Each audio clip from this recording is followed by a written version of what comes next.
What do people expect from you in life? We're going to find out on Man Talk today.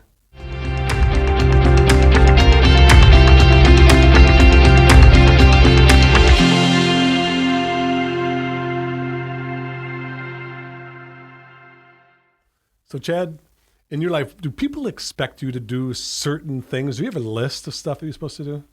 I don't know if I have a list, but yeah, I think so. Well, I'm thinking about my house or in my home. I think there's a list of expectations my wife and I have for each other.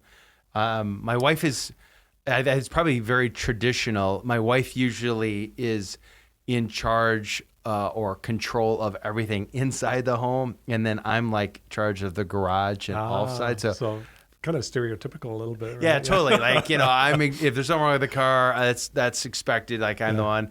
I don't touch laundry for a couple of reasons. She's really great at it. I'm really bad. I mean, like, I just throw everything in and didn't dump in soap. Like, that's how it works.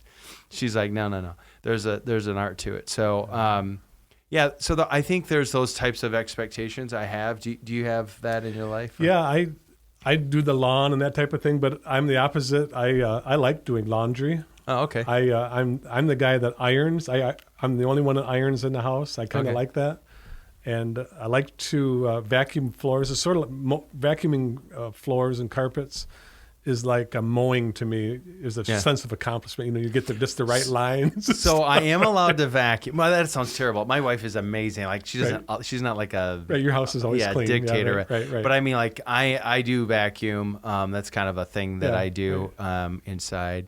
But here's what I found was kind of interesting is that whenever I cross over, that sounds really weird. But whenever I cross over and do things that I expect that's on from her list, that's usually a good thing.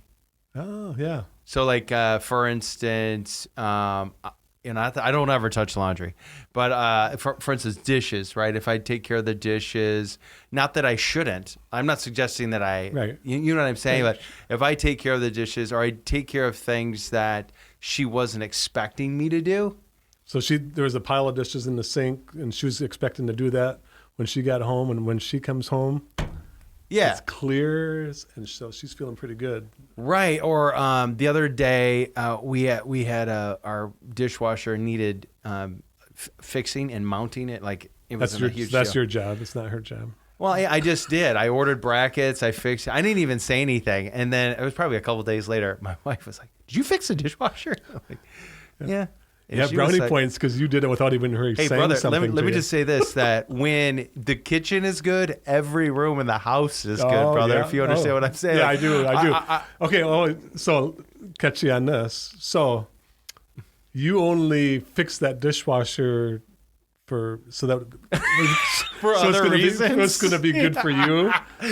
No, because that would be ooh. You know what I mean? Like, so you did that because you legitimately wanted to help exactly. Your wife, There was no strings attached or any expectations there. All I know is this: like, better than buying. You remember those old yellow boxes of Whitman samplers? Oh yeah. You know, with the. Yeah. You never knew if you were going to get a good chocolate or not. Most of them are bad. Yeah, most of them are bad. You look back and go, oh, I didn't see that. Like, who eats chocolate, orange, cashew, raisin? You know, like, maybe somebody. But anyway, no, like, I don't have to spend any money on candy if I just cross over. Not that, it's not wrong to get candy and flowers, but I think sometimes what we do is we buy those gifts to make up for other things. And no, I just think that. Another thing, my wife, I don't know, she's like, this is really crazy. She's really into lawns. So if I mow the lawn, like last night before we recorded today, I mowed the lawn and it has to trim. If I trim too. If I mow and weed whack, man. It's very good. Like, it's like super nuclear awesome. So very good. I know I like to fold laundry too. So if I might put in Laurel and Hardy or Andy Griffith, and I'll fold the laundry up. And my wife, I come back and it's all put away. She's just as happy as can be. Yeah. So that's not really a crossover because we kind of both do those things. Yeah. But, okay. So let me maybe outside of the home, like, if there is somebody that I come across, whether it's a complete stranger or even someone I know, that I see that they're working on something, they're struggling on it, and their expectation is, I'm the only one that can finish this. Yeah. And then if I get into their life and then I help them and they weren't expecting it, Yeah, right. Yeah. it's just like a game changer, right? Right. Absolutely. And what happens, I think a lot, I've had this happen recently. People just start praising God. And they're like, man, and so this whole concept of letting your light shine that they may see your good works and glorify your Father in heaven. This idea is you can cross into someone else's lane and help them, and they'll go, there is a God. Yes, right. Absolutely. They may have been silently saying, man. Yeah. And then when you come in with this act of service, a selfless act of service, man, it's just such a good, that's what God did for us. Right? I know, exactly. Yeah, right. That's the gift, right? Yeah. God was like, hey, you aren't going to expect this, but bam, salvation. And you don't deserve it, Craig. Right. No strings attached. Right, exactly. I'm giving this to you because I love you, and you don't deserve it, but yeah, that's good. That's awesome. Hey, there's a text here that I want to share with you. And this is found in Proverbs 11:25. I think it is. Yeah, Proverbs 11:25. It says, this is from the English Standard Version. It says, whoever brings blessing will be enriched. Yeah, is that kind of that act of service for other people? And one who waters will himself be watered. Okay, so I think this is true, specifically in my marriage. I can't outgive her.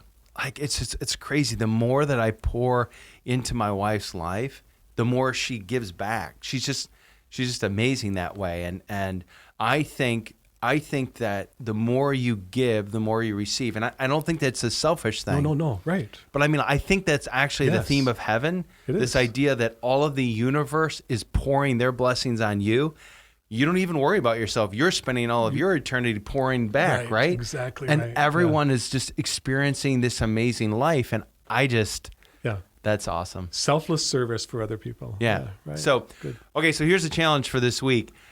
Look for that option, that opportunity to maybe cross over into someone else's lane, to give in a way that they weren't expecting you to show. They weren't expecting you to do that, whether that's doing dishes at home or I don't know, whatever. Look for that opportunity and then do it this week and see if the Lord doesn't bless through you. So really good. Could be at Menard's parking lot helping someone load up, right? For sure. So, very good. Hey, that's Man Talks episode on acts of service, crossing over, right? Man, Man Talk has 3 major things. Yeah. What's the first one? Love God. And we love everybody. And duct tape. It fixes everything. Yep. Thanks for watching. We'll see ya.